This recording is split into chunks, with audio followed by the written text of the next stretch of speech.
بسم اللہ الرحمن الرحیم۔ السلام علیکم ورحمۃ اللہ وبرکاتہ۔ اللہم صلی اللہ محمد وعلی محمد۔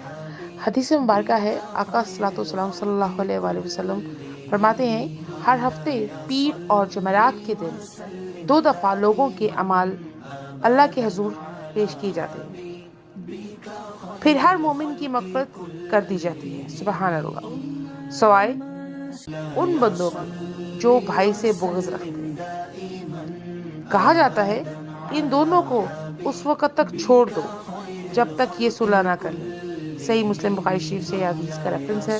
اللہ تبارک و تعالی ہمیں اپنے دین پر چلنے کی اور آقا صلی اللہ علیہ وسلم کی احادیث کے سمجھنے بوجھ کے ان پر چلنے، سنتیں پوری کرنے کی توفیق عطا فرمائے، آمین اللہم آمین۔ ربنا آتنا فی الدنیا حسنۃ وفی الآخرۃ حسنۃ وقنا عذاب النار۔